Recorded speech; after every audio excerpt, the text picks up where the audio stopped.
My name is Jen Cushman. I am an empathic intuitive and an energy practitioner doing Huna and Reiki and Huna.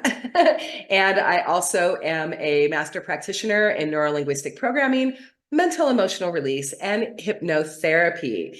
And really, my calling, my purpose, what I like to do now is I like to help sensitives, creatives, healers, and feelers, highly sensitive people, and empaths. And I really like to help empaths understand that being a sensitive and being an empath is a superpower, and teach tools, techniques, and information for my sensitive, loving empaths and intuitives to be able to walk out in the world empowered and strong and healthy and feeling really, really, really well. So that's really what my goal is. My other purpose is to help creatives, get rid of things like imposter syndrome and self-doubt and all of those limiting beliefs that can come with being an artist and a creative person, and help bust that out of the water. So what happens is, if you are a healer, a feeler, a creative, anybody identifies with that. So you can really tap into your own inner strength and your own empowerment. So you really truly know who you are and are doing your purpose and having and the experiences and the things that you want in your life. So that is my specialty. Okay, great. Now, what I want to do for today's quick love and learn is, I talked about phobias and the fact that I could do phobia release using neurolinguistic programming. And that's what last week's topic is. And I realized after I got done with that I talked about phobias, what they are, how you know they're a phobia, how if you're having a very kind of overblown reaction, that's how you know it's a phobia, right? So if you see a spider, excuse me, I'm going to get to the readings, you guys, I promise. It's the energy's rolling. So embarrassing the way it rolls, but it's rolling. And so I talked about, if you see a spider and it's just like a ick reaction, that's not really a phobia. A phobia is you see a spider and you're like an elephant that gets up on a chair because you see a little spider running around. Now that's a phobia. If you actually go out of your way because a phobia interferes with your life in some way, shape, or form, that you don't do something or you go out of your way to avoid it, then that is a true phobia. And I have to tell you that I think it was something, when I looked it up on the National Institute for Health or the Johns Hopkins website, whatever, one of the medical ones, one of the things that I came back is they estimate that 9 million people have some kind of phobia. Now, what I want the information to get out there is that there are tools and techniques beyond cognitive behavioral therapy, beyond just desensitizing yourself to the phobia by exposing yourself to the phobia over and over and over again, that there are other ways to do it that are simple, quick, and effective. And that is where neurolinguistic programming comes in.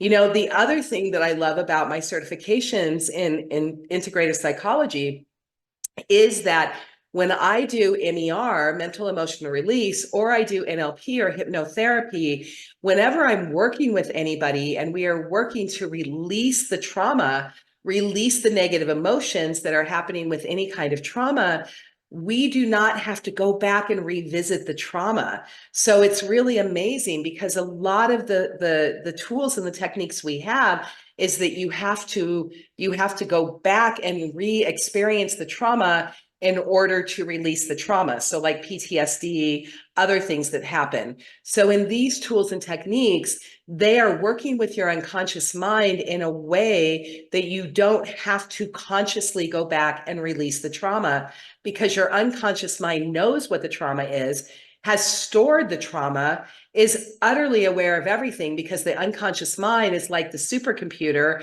that knows everything and brings it up so it can be healed and released. That's why we get the triggers. The triggers come up so it can be healed and released. And the unconscious mind already knows what the trauma is, so the conscious mind does not have to re-experience it. Excuse me. So that's pretty cool, right? I think that's kind of an amazing thing about this work that I'm doing now. Now, what I wanted to tell you that I didn't do last time is the way The phobia is released. I didn't tell you the how it's released. And I'm like, that's pretty important information. So really what it is, I want to explain that our unconscious minds, again, is the supercomputer. So it catches everything. Remember, we get 2 million bits of information every second, and our brain can only pick up 126 bits. Our conscious thinking brain can pick up 126 bits out of 2 million. Our unconscious minds picks up all 2 million. So that's why I'm saying our unconscious minds are the supercomputer that remembers everything. Now, our unconscious minds stores our memories, our emotions, our traumas, our feelings, our good memories, everything. Our unconscious mind is so cool. It stores it in a very systematic way. So the best way to think about this right now is as a filing cabinet. Or if you guys can remember old school libraries, like, raise your hand if anybody around here remembers old school libraries with the big card catalogs, and you would open the drawer and there would be an index file for all of the cards that of all the books that were in the library, right? So, how cool. I still have some of those. I use them in my mixed media art, right? Where they're all typed up and all the information and the reference information is there. See, look, I know I got people here who remember those days. So that's what it's like. So what happens is in a library, in a filing system, you have a large, you have a bigger category. So, you'll file something under taxes, right? You'll file something under home repairs. You have a larger category for things. And then your individual information will go under those larger categories. Excuse me. That's the efficient way to organize and store information. So that is exactly what our unconscious minds do. We have an event, something will happen, and the unconscious mind stores it under a category, which is like, childhood memories age 10, right? So, I'm just kind of trying to give you a sample of that. So childhood memories age 10. And then it will subfile it, right? So then it'll be like summer vacation, and then it'll be Christmas, holidays, and then it'll be that time that my brother hit me with a bat and I had to go to the hospital with a broken arm. All of those things are basically stored in the index cards under the heading. Okay, do you guys have it? Everybody with me on this? Hopefully you're doing it. If you are, drop a thumbs up or a heart in there. Just let me know if you're hanging with me of the way the unconscious mind stores our memories. Got it. Good. Okay. Now what happens is we will be going through life and something will come up and it's a trigger. Okay. So we'll get triggered.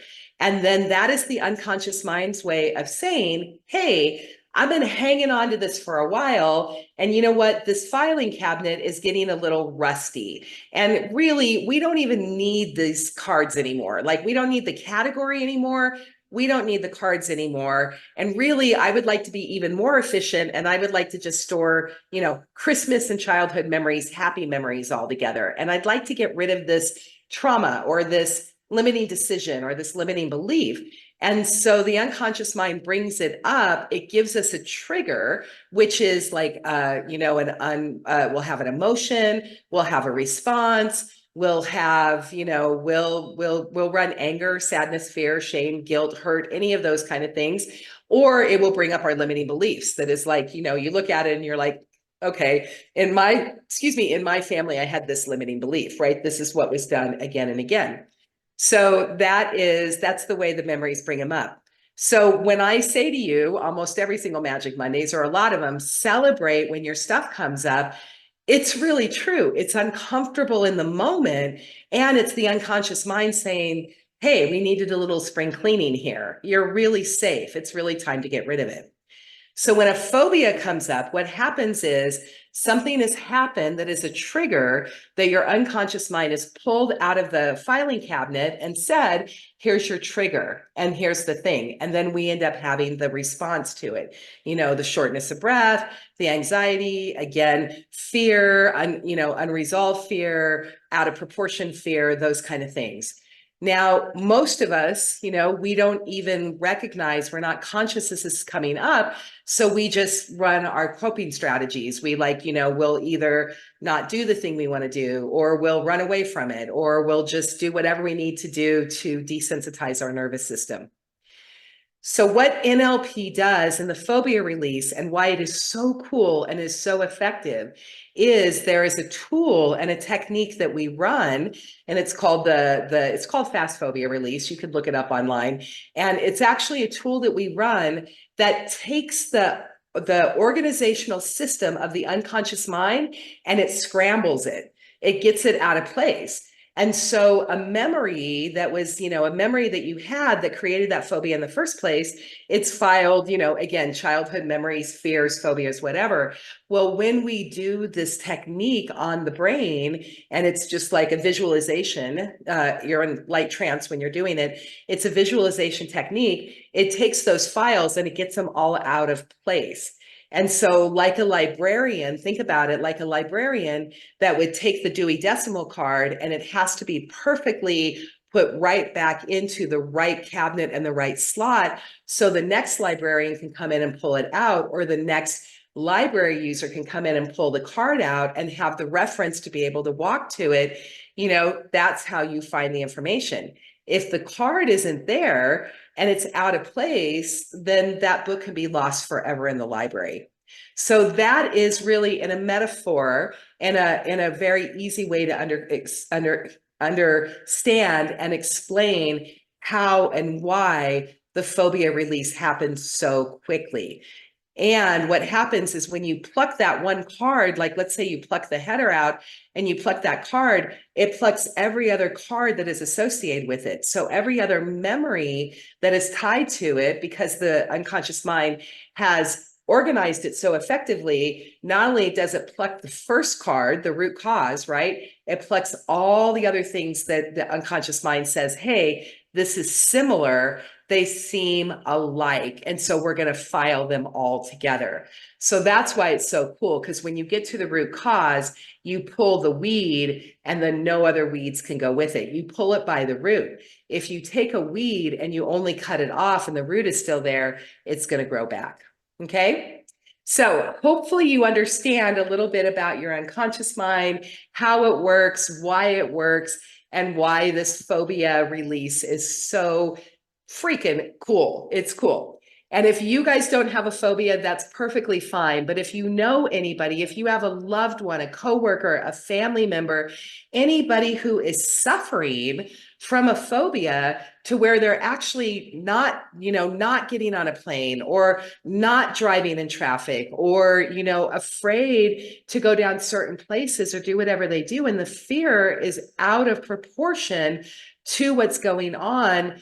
Please know that there is help available, right? I can help them.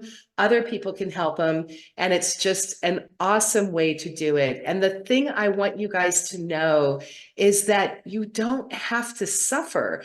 We have human conditions. We have things in our life that cause suffering, but just because we have the things that cause suffering doesn't mean we have to suffer. There is help, there is information. We have more information at our disposal now than we have in any other time in our life, and suffering in silence is a choice. It really is garbage. I'm sorry to say that, but that is patterning, that's programming, that is limiting beliefs and limiting decisions. And you or anybody else you love, you do not need to suffer in silence for anything. Please know that there is help available, and it is help that is real and true and scientifically backed and, available. And that's really what I wanted everybody to know. Okay. So that was it. When I realized I didn't explain how it happened, I was like, let me go back and fix that. Okay. So again, no failure, only feedback. Okay.